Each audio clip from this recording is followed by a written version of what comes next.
Guys, it's tayo ay mag mini vlog for tayo today dito po guys sa aming probinsya. So ito guys, meron kaming mga manok, ayan na pangtari. So ayan guys, dito guys na area, it's marami kaming tanim na gulay, and bibisitahin natin yung gulay guys. And syempre guys, dito guys, it's meron kaming kamatis, gas pa guys, hindi pa siya namunga. And meron kaming mga okra guys. Ayan. So, sooner or later guys, magkaroon na kami ng gulay.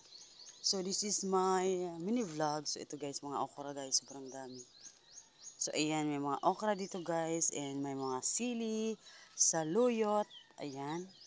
Mga saluyot. Okra. Ang lalaki na guys ng mga okra guys. Ayan.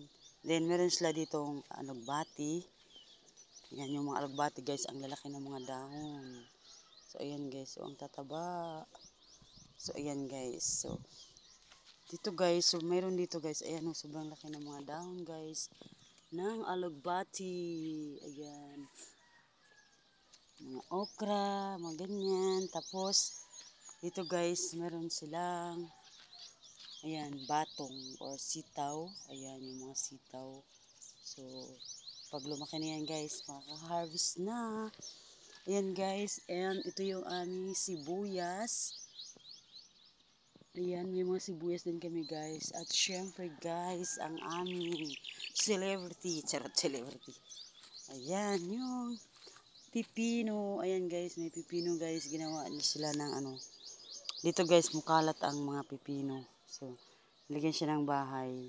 So, ayan guys, ang pipino, umakyat na siya. Ayan o. Nilagyan siya guys na parang hagdanan para makaakyat yung pipino. So, ayan. Yan ang aking mini vlog guys for today. Thank you so much guys for watching. Bye-bye. See you in the next vlog.